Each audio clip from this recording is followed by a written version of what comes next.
Flowers and messages to congratulate them. It's the kind of welcome police in India rarely receive.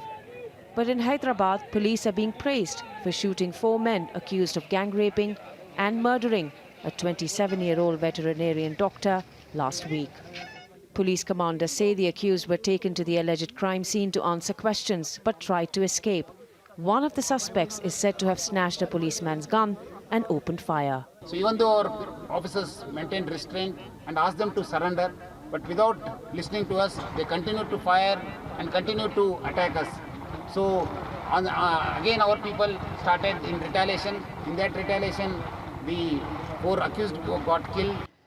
The family of the murdered woman says justice has been delivered. And I feel very happy for it, and I think this would be an example and nobody will even think of doing it. Protests were organized in several cities across the country to seek justice. Some parliamentarians have been speaking out. One called for the lynching of rapists, another advocated castration. Ideas with some victims' support. SHANIA was 23 when a man whose marriage proposal she had refused threw acid on her. She supports the police's action and also demanded that other culprits be hanged.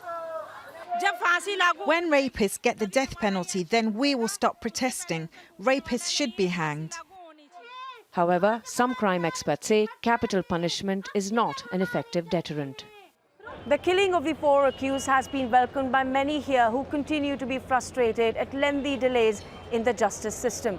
But several lawyers and women's rights activists say that justice must be delivered only by following proper legal procedures.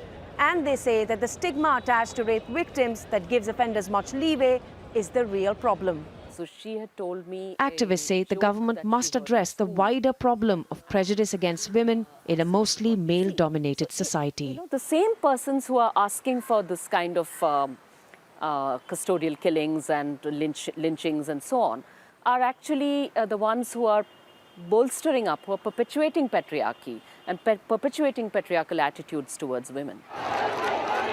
The gang rape of a woman on a bus who later died of her injuries provoked massive protests and international outrage 7 years ago.